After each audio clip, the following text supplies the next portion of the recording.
on the next episode of Sips, Suds, and Smokes. Here are the wines we're going to be discussing today. So we have from Gargiulo Vineyards, we have the 2022 Frankwood Chardonnay. We have the Gargiulo Vineyards 2018 G Major 7 Cabernet Sauvignon. The Gargiulo Vineyards 2018 Money Road Ranch Cabernet Sauvignon. From Beaulieu, we have the Beaulieu Vineyards 2020 Cabernet Sauvignon and the Beaulieu Vineyards 2019 Rutherford Reserve Cabernet Sauvignon. And from Ehlers Estate, we have the Ehlers Estate Portrait, the Ehlers Estate Jean Leduc 2021, and the Ehlers Estate 1886 Cabernet Sauvignon 2021. This is what we do for you, our fans. We drink and we sacrifice. So we'll be right back after this break.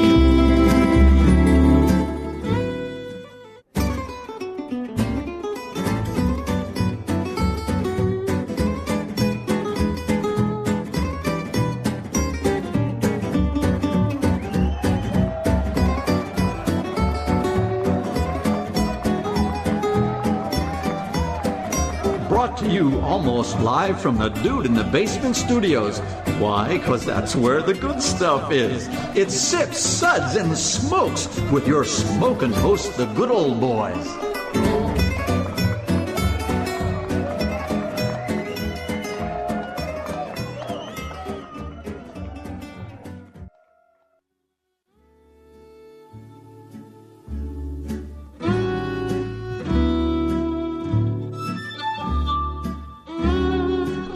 Now it's sippin' time. Hey, yes, it's sippin' time again, and welcome to this Sips episode where everything good in life is worth discussing. As always, we are the best thing on at 2 a.m. No argument? No argument. I think so. I think that's we a finally, definite. We've peaked. We have, like, you know, we're competing against the 2017 lacrosse finals, so I think we're going to waste them. Oh, yeah, we got that. Yeah. Americans don't get lacrosse. We're set. Right. Awesome. We're finally number one. It's Made Man Bob, and joining me today are good old gal Denise. Good morning. I enjoy early morning drinking with you, gentlemen. She enjoys early morning drinking and tequila sunrises on the beach and Sagittarius. And good old boy Maury. Good morning. Wow. Nice to be here. It's like, wow, good that's morning. great. Yeah. Did we get you? He's worried. Did we wake you up? He's been hanging around too. Stop hanging around, Justin. And good old boy Justin. Good morning. This is going to be a great day in the basement because, as longtime fans may know, this is the second show of the day. So We're all feeling very, very good. Yeah, that's what makes this job great. Like, you all whine like, oh, okay. No, we need to do 2 shows at a time. Number one, getting all you knuckleheads at the same table at the same time is like herding cats on crack. Right. And number 2, the second show is always better. Yeah. So, yeah. That'd So be buckle up. Good line boys and for girls. Quentin Tarantino. Cats on crack. Yeah. Cats on crack. Yeah, he could pull that off. That could be a whole movie. Cats on That's crack. what I'm saying. Yeah. Yeah. Kill Bill, Cats on Crack, number 2. Yeah. Uh-oh.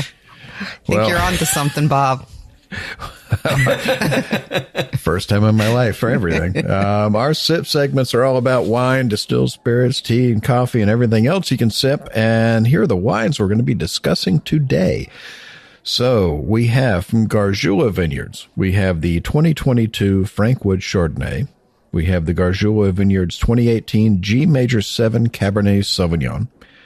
The Gargiulo Vineyards 2018 Money Road Ranch Cabernet Sauvignon.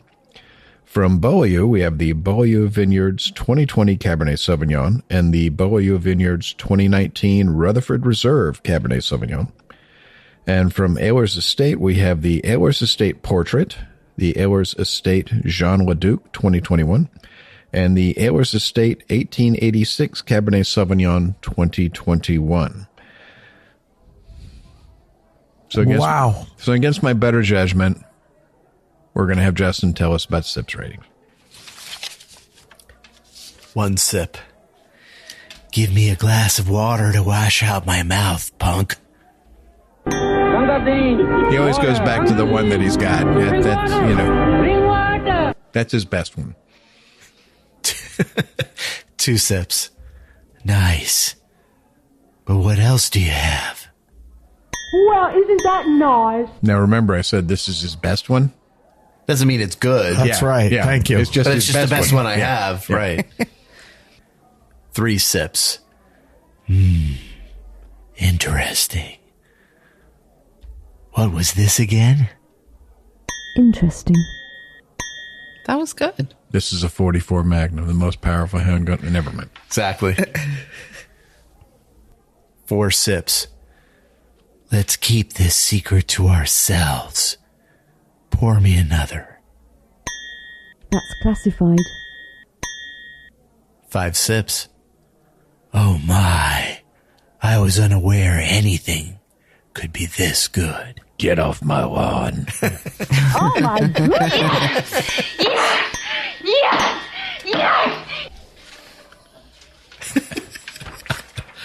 Longtime California resident, Clint Eastwood. Exactly. All right. Well, in reward to him for his fine quality imitation, we're going to let Justin tell us about a little bit about Gargiulo Vineyards. So since he's been there, he probably knows a few things. So tell us about him. The genesis of Gargiulo Vineyards can be traced back to the 1980s when Jeff Gargiulo, a lifetime farmer, and his wife Valerie and their young family traveled to Napa Valley to visit Valerie's cousins, Barney and Belle Rhodes.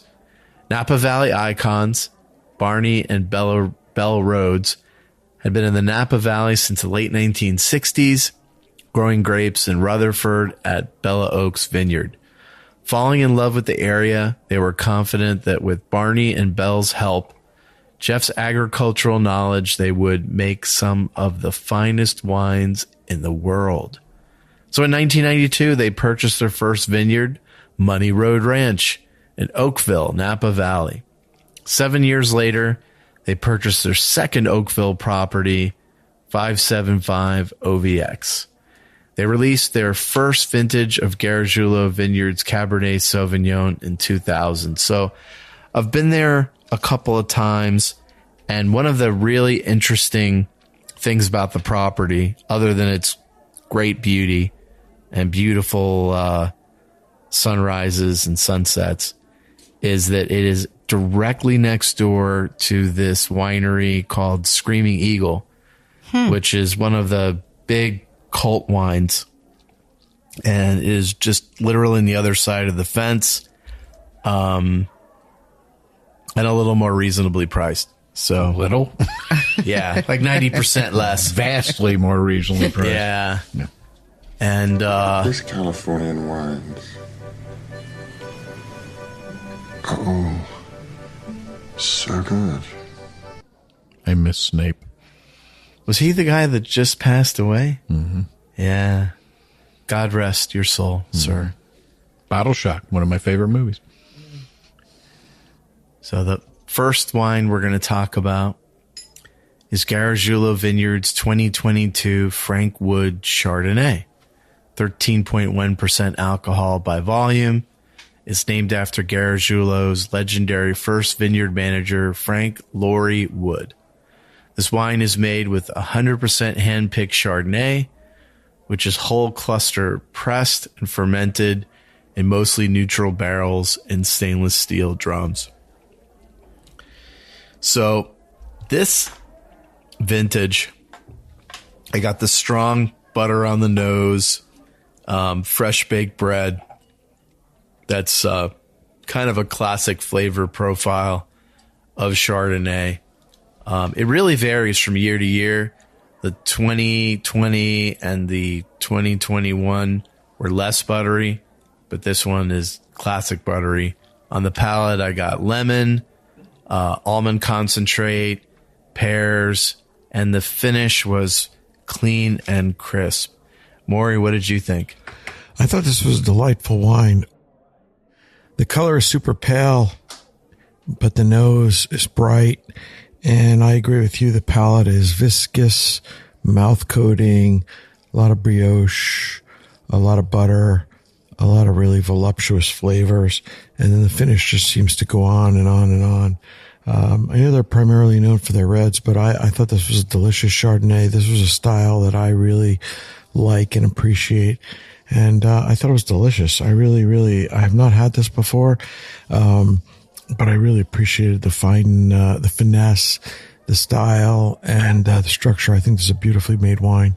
Denise, what do you think? Well, again, you described it as creamy. The mouthfeel was creamy. And again, I found it to be a little more crisp and clean on this particular wine or Chardonnay. And when Justin was describing it and that it's fermented in mostly neutral barrels and stainless steel drums, I think that creates a really nice balance for this wine. Not too much stainless steel, which I don't love, and not overly oaked, which I don't love. So it created a lovely balance. But for me, it was a little more crisp and clean on the nose, more citrus, lemon, even more like a lemon meringue pie. And interestingly enough, on the palate for me, I still got the lemon, but a little bit sweeter, like a lemon curd. Mm-hmm. So I really enjoyed this Chardonnay. I think it's a wine that can be paired with many different foods, or as a standalone and just enjoying company and some charcuterie. But I think it's a lovely Chardonnay. That's why I love having Denise here, because her palate always lines up with mine.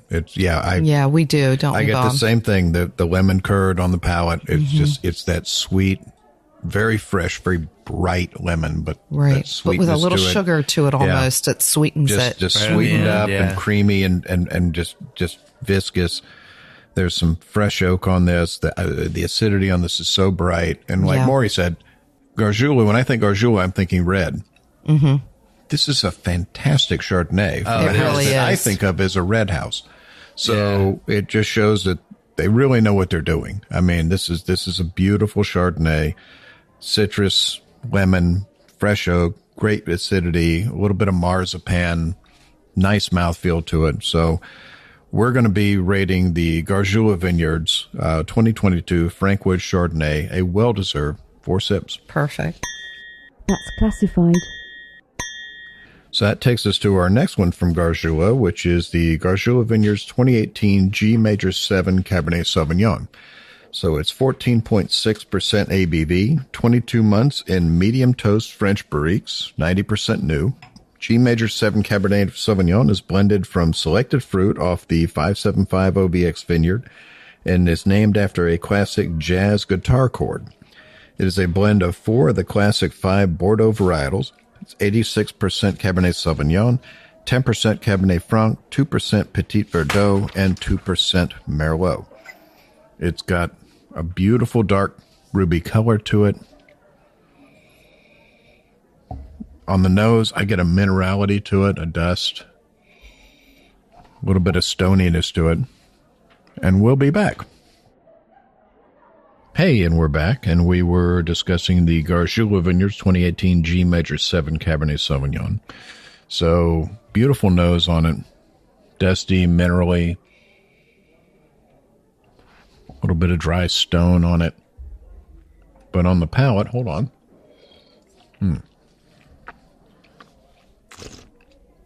On the palate, it's a beautiful, just a beautiful oakiness, but not overpowering oak. Whereas some people go just too far, but just that nice backbone of the oak. It's got some nice tight tannins on it, blackberries and cassis.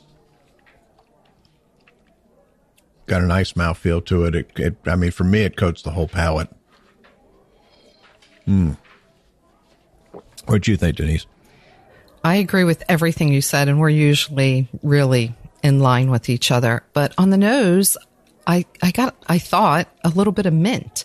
I'm like, kind of like what's in my garden. I'm out there, I'm gardening a little bit, and then I get this little hint of mint every once in a while because I do grow mint in the garden.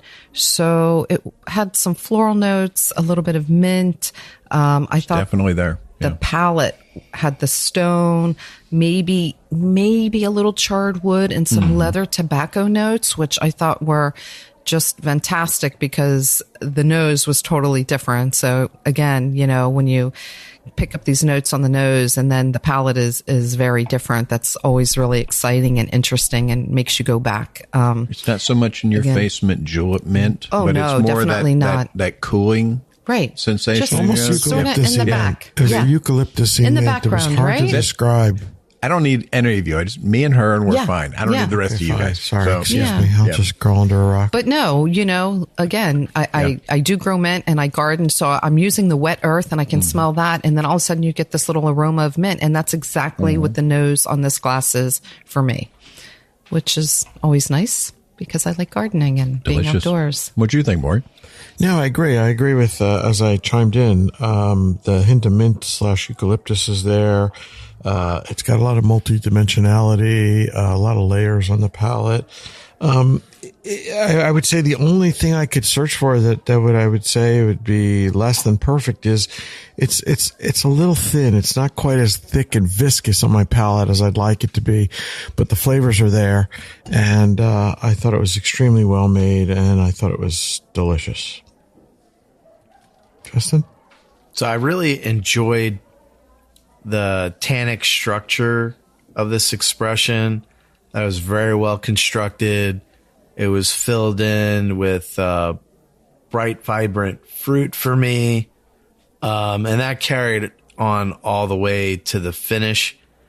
And it is a red blend, so it's not evoking like a specific varietal memory, but it's a pretty cool blend altogether. And I think it's a fun wine. Bright and it's not a brooding red. It's more of a bright red. It's like a fun wine. Yeah. Yeah, I think that describes it well. Yeah. We're going to be rating the Gargiulo Vineyards 2018 G Major 7 Cabernet Sauvignon, a well-deserved 4 sips. That's classified. So we're going to have Maury tell us about our next one, Gargiulo. Okay. Thank you, Bob. The next wine is the Gargiulo Vineyards 2018 Money Road Ranch Cabernet Sauvignon. It clocks in at 14.6 ABV. The Money Road Ranch is a single vineyard, 100% Cabernet Sauvignon. It has been aged for 20 months in medium plus French barriques, 78% of which are new. And I heard a screeching. Again. Between a screech and a whistle. I said, what in the world is this? It's our favorite guy. Well, let me know when you're ready. Remember that F-35 crash and they found the guy in the middle of Nowheresville, South Carolina, that crashed in his backyard? That's him. I love that guy. He was like 70 years old, but he looked like not a day over 45. Yeah, God had the bless energy him. of a 30-year-old. Yeah, God bless him. He's my hero. I don't remember him. Well, in any event, this wine has a beautiful, deep, dark purple color. It's got lots going on in the nose. The nose is just something you can just sit and inhale and imbibe for the whole afternoon. I love the palate on this, the mouthfeel. Classic Cabernet Sauvignon. It's just viscous. It's mouth coating. It's got lead. It's got graphite. It's got leather. It's got tobacco. It's got cassis. It's just got everything going on. And then it just keeps to go on and on and on. The finish for me was medium to long. Not the longest I've ever seen, but delightful, enjoyable, beautifully well made. I think it's delicious today. I think this wine's going to age nicely for another half a decade or more. And I loved it. I was digging it. What do you think, Justin? So I could kill a lot of time and just repeat what you said, but instead I'm going to ask Denise a question. Okay. So off air, you let us know that you enjoyed Screaming Eagle, which is right next door. So have you had their 100% cab at Screaming Eagle? That's one question.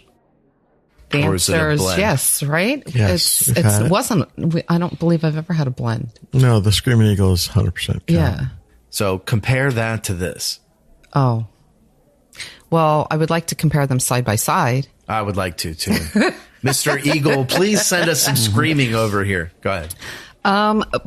But it's hard not to just agree with Maury at this point that this is a classic cab. It has all the beautiful red fruit notes. It's got an amazing mouthfeel. It's got a terrific finish. It will stand up to It's just got everything. anything that you want to put on the plate. Checks all the boxes. Yeah. And, I typically don't just drink my cabs with a meal. I like to drink them with a meal, absolutely. But I will certainly enjoy a glass before the meal and definitely finish the bottle after the meal. So I think a cab like this just really, as you said, checks the boxes to do all of those things. Just salty and fatty and delicious right now would be so good. So are So they you're a before, during, and after they PDA equal? girl, huh? just compare the two? Like tell us what Screaming Eagle's like. I'm sure I have never Maury has had it more often and can definitely give you a better Screaming comparison. Eagle's a big wine, and honestly, in my opinion, it's become a commodity. It's become something to be traded. The values are very, very high. But honestly, I don't think the value is there in terms of what's in the glass for what you're paying. You're paying for the name and you're paying for the commodity. Most people, unfortunately, are on the list. They buy it, they get it released, and they immediately turn it around and sell it because it's worth more unopened than it is in the bottle. But here you've got a beautiful cab from literally the same vineyard. Exactly. That is fantastic. At a fraction of the cost. At a fraction of the cost. So is it similar or way different? No, I would Similar. say it's fairly similar. Yeah. They tend to be a little bit more closed. They tend to take a lot more time to develop. So you need time in the bottle. They need to age. And then they need some air to open up. And I would say, again, the terroir is very similar. The handling is fairly similar. The wines are not that dissimilar. But you're paying a lot for the name. I think this is a great value. While it's not cheap, it's a great value. I think Screaming Eagle, most people would agree. You're If paying a you see premium. Gargiulo, buy it. Buy it. It's that simple. So Do you have this in your collection? I actually have. I'm on the list, so I get their allocation every year. Gargiulo. And I was really curious about the comparison to Screaming Eagle, only because it was right next door. yeah. I think you would have to really try them side by side. It'd be fun to do a blind. Yeah. Be tasting great. side We by could side. probably pull that But- off. Great, All right. Great wines and a really nice place and lovely people. Sharon over at Gargiulo is the one who sent us these wines, and Thank you, thank you so Sharon. much. Just as good as they were when we were there back in January. So And thank you to Mike Lambrex for introducing me to Gargiulo in is the that who first did that? place. Yeah, he's in our Fort Lauderdale Whiskey Right. Society, and he said, "While you're out there, go try this." And I'm not regretting it. Oh, interesting. well, we're going to be giving the Gargiulo Vineyards 2018 Money Road Ranch Cabernet Sauvignon a well-deserved 4 sips. That's classified. So that's going to take us to our next winery, and we're going to have Denise tell us about that one.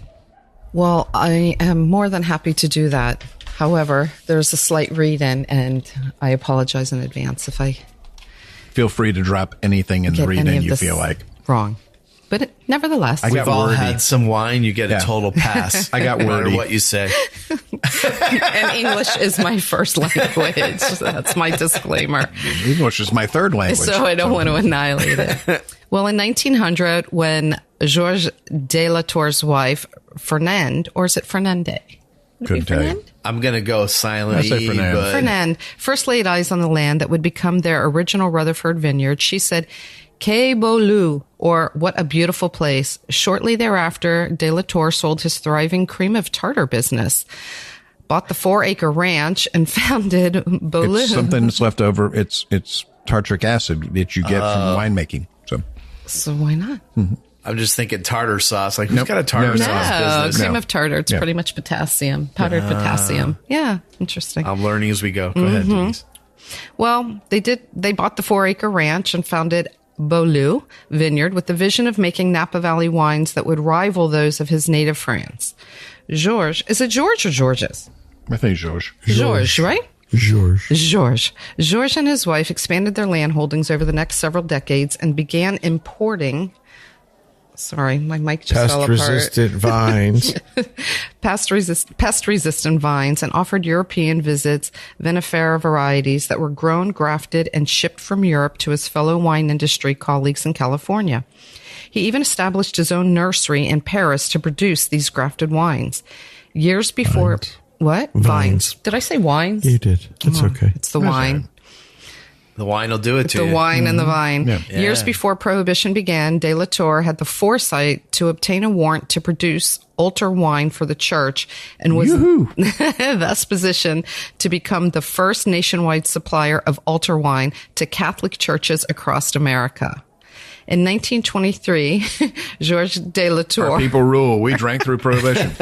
purchased the Fred Ur Winery, a building that dates back to 1885. Its 4 original stone walls remain the core of today's Beaulieu Vineyard Winery in Rutherford. In 1938, de la Tour traveled to France and met André Chelestichev.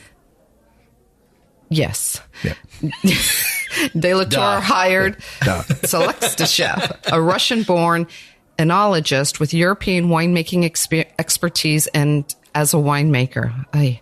After 35 years at Beaulieu Vineyard, Chelestichev retired in 1973 and the role of winemaker passed to his successors. After almost 20 years of retirement, André Chelestichev rejoined Beaulieu Vineyard as a wine consultant and worked with the winemaking team to continue to bring innovation to the winery until his passing in 1994. So today we will try the Beaulieu Vineyards 2020 Cabernet Sauvignon. It comes in at 14.7% ABV.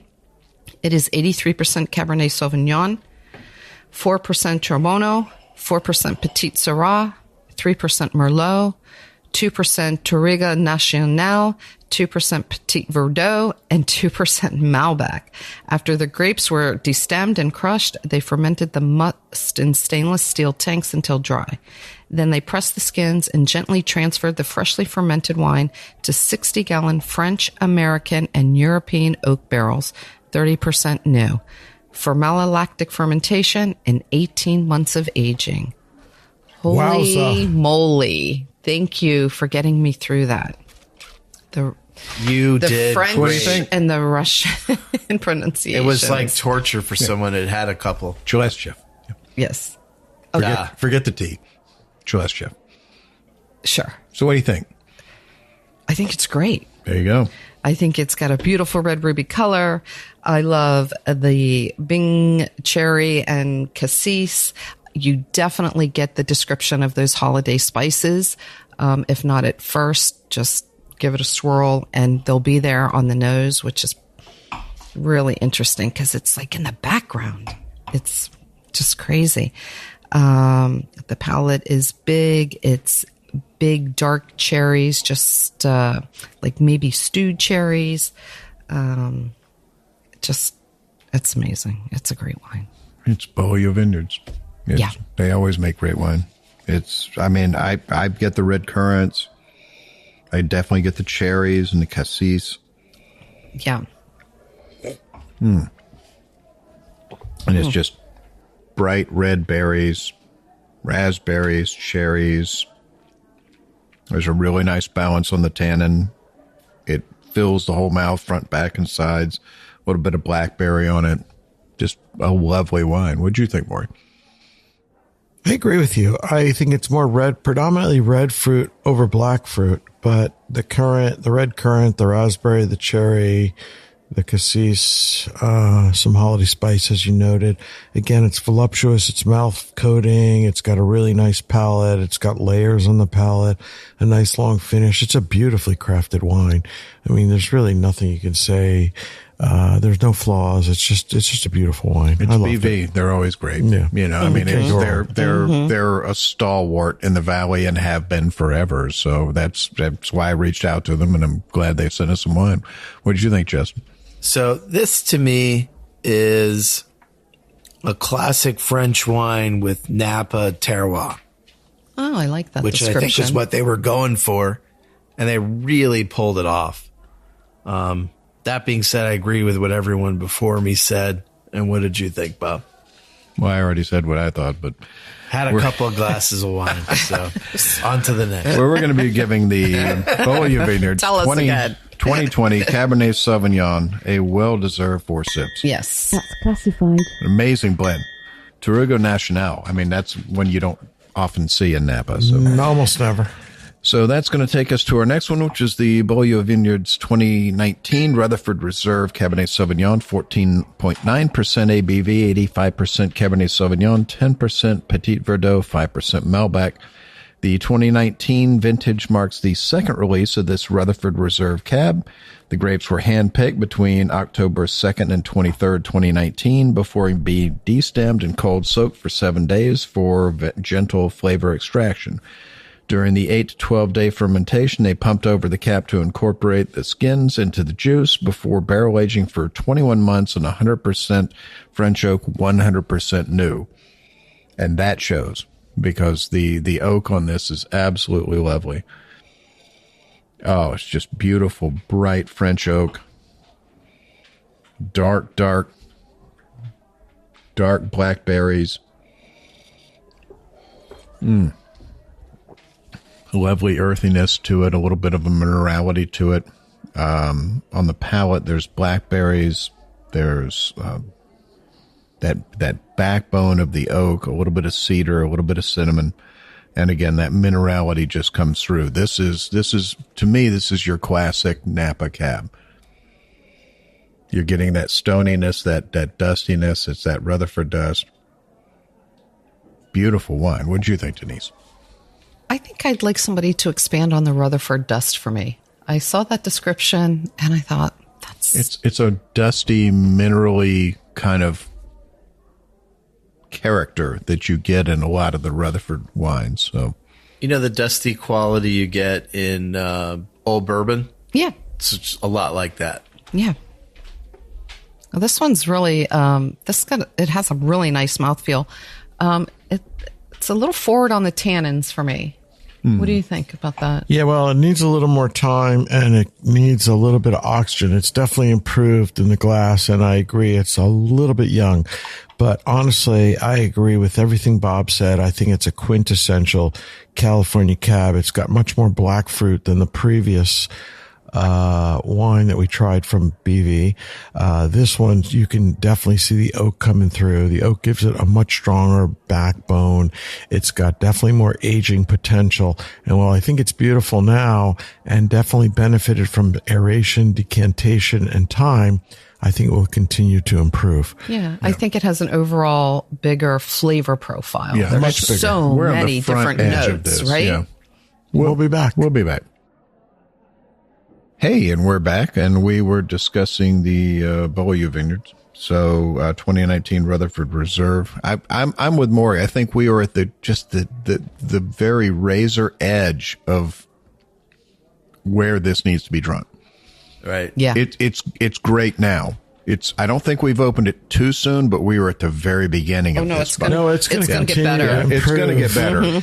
And right now, just be patient. I don't feel bad opening it. No. Like I do with some wines that we opened before. This one, I think we're at the cusp. But this one's fantastic. And again, you and I are in agreement. This is your classic old school Napa Cab. So we're going to be giving the Beaulieu Vineyards 2019 Rutherford Reserve Cabernet Sauvignon a well-deserved 5 sips. Oh my goodness! Yes! So we're going to have Maury tell us about our next winery. Thank you, Bob. The next wine is from Ehlers Estate. It is an organically farmed 42-acre vineyard located in St. Helena, Napa Valley, at the base of the Mayacamas Mountains. Mayacamas. Thank you. Yep. The original stone winery building, dating back to 1886, was built of tuff and basalt by Bernard Ehlers, a Sacramento grocer who made his fortune selling tools to miners that had traveled to California in search of gold. In 1885, he relocated his family to Napa Valley and established the winery on Ehlers Lane after buying the property from a viticulturist who had lost his vines to phylloxera. Ehlers replanted the vineyard along with olive trees that continue to bear fruit today. After passing in 1901, Bernard's wife, Anna Ehlers, continued making wine in the stone building. After Prohibition, a series of different owners, Jean and Sylvain Leducq, purchased some blocks of the vineyard in 1987. Aiming to create a winemaking legacy like the great Chateau of Bordeaux, By 2001, Jean and Sylvain acquired the surrounding acres and the historic stone building to create the estate and restore the Ehlers name. Today, Ehlers Estate is owned by the Leducq Charitable Trust, established by Jean and Sylvain Leducq in 1996. It's a very interesting story. It really is. It's a lovely winery too. You remember we were there in January, there were still some olive trees out front. So yeah, huge olive trees out front. But it just instills hope that you can go from a grocer to I'm still hoping I can go from a lawyer to a winemaker. That's what I'm saying. There's still hope for all of us. So the first wine is the Ehlers Estate Portrait 2021 St. Helena appellation, 14.5% ABV. The varietals are 47.5% Cabernet Sauvignon, 17.5% Cabernet Franc, 29% Merlot, 6% Petit Verdot, and 18 months of barrel aging. This is a beautiful, deep ruby color on the nose. Definitely Luxardo cherries, a hint of citrus, and some strawberry jam. Very bright and fruit-forward nose. On the palate, it's definitely mouth coating, weaves through the tannins. There are layers of plum. I get a little bit of rhubarb, a touch of sea salt, and then there's this just persistent backbone of tannin that kind of carries through with a medium to long finish. I thought this was really a delightful wine. It was not one that I'm familiar with prior to tasting it, but I thought it was extremely well made and very, very enjoyable. What did you think, Denise? Oh, wow. Thanks for asking, because I was a little hung up on the Luxardo cherries that you described. I am a fan of Luxardo cherries. I recently had a cocktail, and the person that made it, what is this garbage that you're giving me? There is only Luxardo. Thank you, Bob. There is only Luxardo. Everything else is imitation. And it was not a Luxardo cherry, and I was called a Luxardo cherry snob. So that being I have no problem with that. I'm totally fine with it. I love the Luxardo cherry description on the nose. It's right there. I did get the strawberry jam. And well, I hate to say that you're right, Maury, but the rhubarb, I think I would never shines through on the palate. I know that was really hard for me. He's not right about anything. I have to go into therapy for that statement, but, the rhubarb, because it's not so sweet. So it's not this sweet, it's not like a rhubarb pie. It's forward. Right. Yeah. I don't get so much of the sea salt or sea spray. I get more on the nose. But not on the palate, but it has a lovely finish and a great mouthfeel, and it's an enjoyable wine. I actually give it a nice rating today. Yeah. I get more of the sea spray on the nose than I do on the palate. Yes. Sometimes that saltiness will come through as a minerality. Sometimes it's more dusty, stony as opposed to salty. I get the sea spray on the palate. But it does have definitely some acidity on the palate. It's got such just lovely, silky, round, smooth tannins. I mean, they're so well incorporated. Just dark fruit. Yeah, it's definitely drinkable today. Yeah, it's. I think it'll get better with time, but this one, again, it's one of the ones that I don't feel guilty about opening. This one is delicious, and we were there a few months ago at the winery, and it's a beautiful little property that most people don't even know is there, and they're missing out. They make fantastic wine. What do you think, Justin? So on the nose, I got olives and Tony Chachieri's seasoning. On the palate, Tony Chachieri seasoning. Yeah, it was really good on a ribeye. Oh yeah, good on ribeye, pork. That's in New Orleans, right? Seasoning or no? Yeah. Right? Yeah. And I definitely got like really good tannic structure on this. It was smooth. I got fruits. I even got the rhubarb because I have like rhubarb pie at our other co-host Brent's house. Kind of nightmares. Yeah, I'm not a big rhubarb pie guy. Oh. But the rhubarb worked in this expression. It just doesn't work as a pie for me. Oh, let me smell that. Yeah. We got some Tony Chacheris Cherries at here the for table. the people that It helps when you're recording at the house. Yeah, don't see Yeah, I got Chacheris. what we're doing here. Dude, I got He's got a basement definitely. full I got of 9 spices. cabinets full of spices. I got about 12 kinds of salt in this house. So I love that. I pull it out of my you-know-what, and Bob's got it. well, we're going to give the Ehlers Estate Portrait 2021 a well-deserved 4 sips.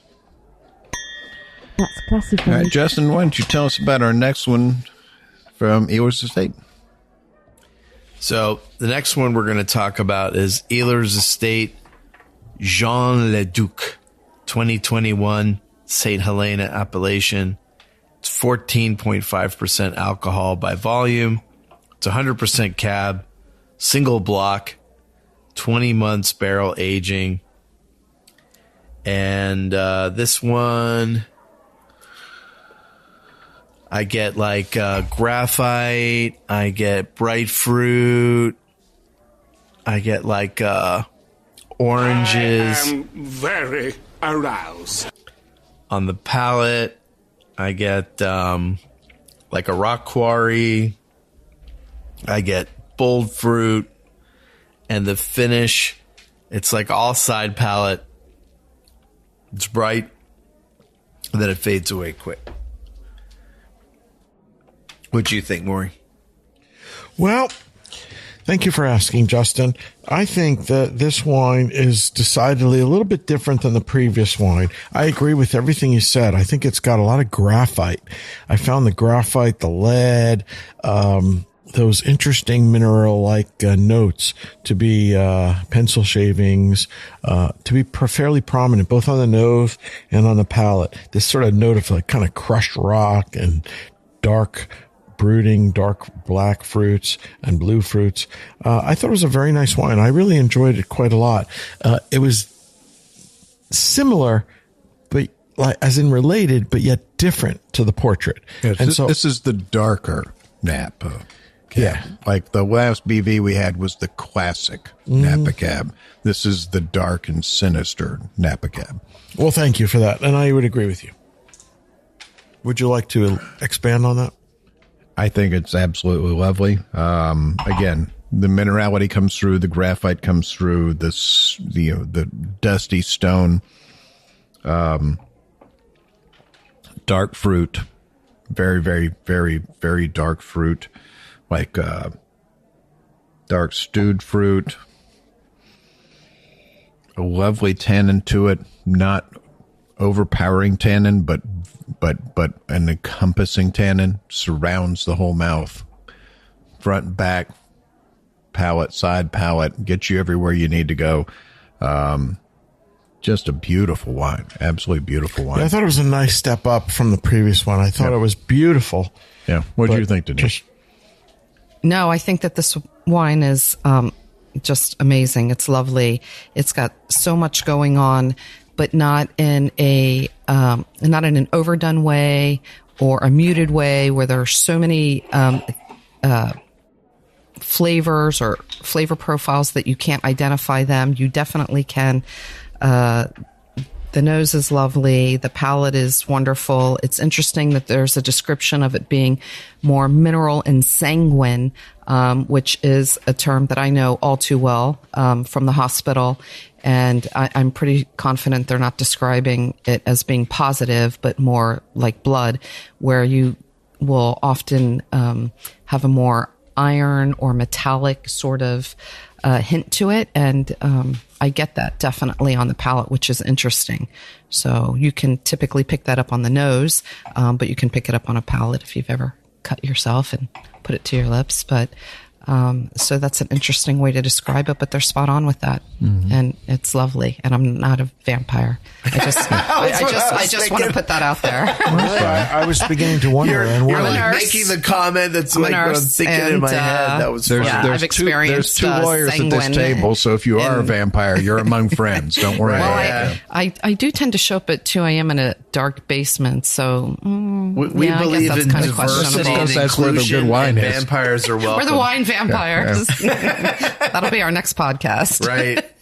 Yeah, it's just a lovely. I mean, it should really show in the terroir. I think it's a beautiful wine. So we're going to be giving the Ehlers Estate Jean Leduc 2021 a well-deserved 4 sips. That's classified.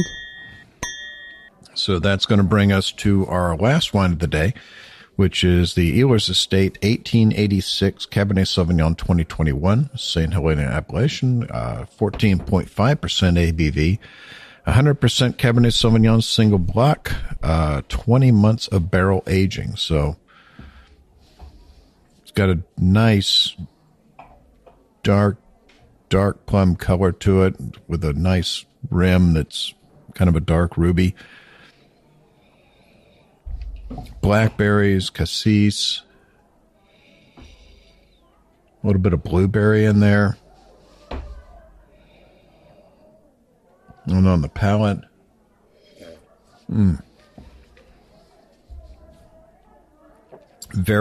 beautiful fruit forward, but there's a very nice, usually when you get a fruity wine, it doesn't have that base to it, but this has a really nice underlayment, a really nice base to it. I love the winemaker's notes. They had hoisin sauce, and I've been trying to find that. And I'm like, man, I buy hoisin by the 5-gallon bucket. They're like, I'm not getting that, but I couldn't find it either. I agree. I was hoping for it. I use that stuff like ketchup. So but definitely the berry compote. Oh yeah, that comes through. But the hoisin, and even on the nose with that smoked paprika in the beginning, I'm like, I don't really get that at all. But actually, I do now. You know, it's nice when they sit in the glass and they open up a little bit and they change over time.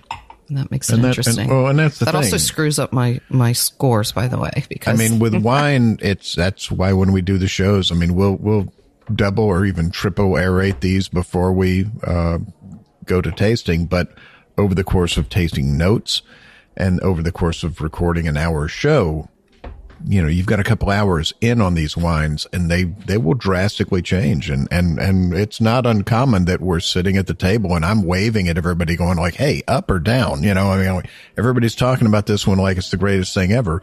Sometimes our scores do change over time because of that. But in fairness, they rarely go down. They often go up. And I think that underscores something that's worth mentioning, and that is patience pays off.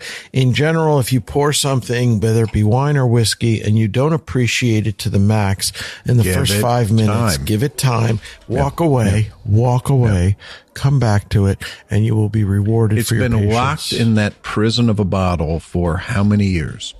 Many. Give it time. Let it stretch. It's like you getting off of a airline trip to Hong Kong. Good Lord, man. Give it some time to stretch and move around and shake it off and let us see what it's all about. No, I agree. I think that very little bad could happen giving it extra time, but you can definitely miss the peak experience. I can count the ones on my hand that have gotten worse over time. Correct.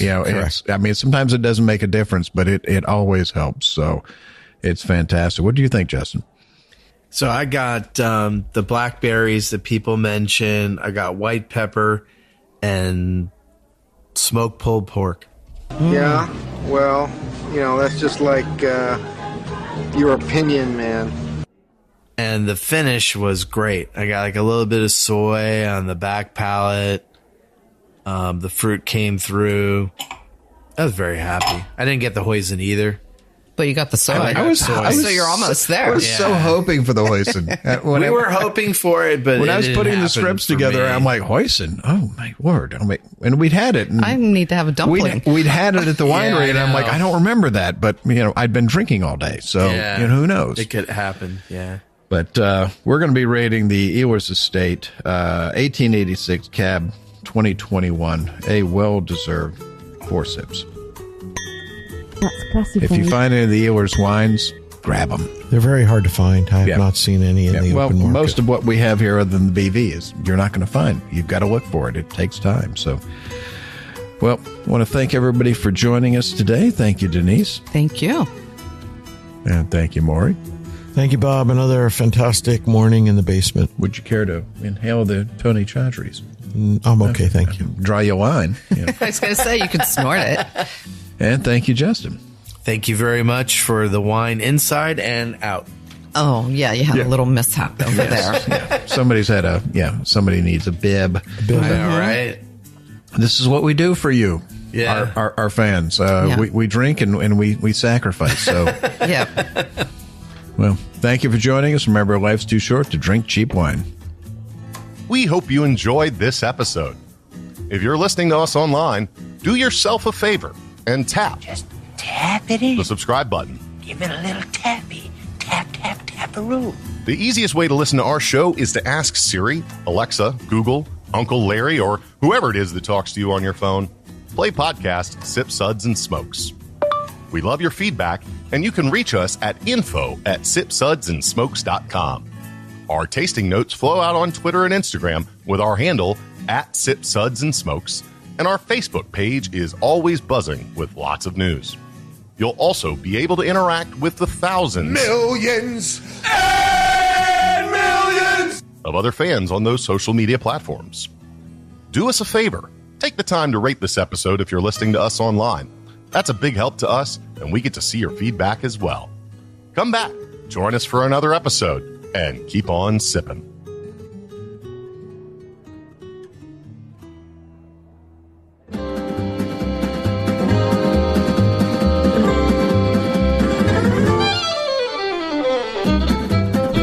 This has been a One Tan Hand production of Sip Suds and Smokes, a program devoted to the appreciation of some of the finer slices of life. From the Dude in the Basement Studios, your hosts, the Good Old Boys, will see y'all next time.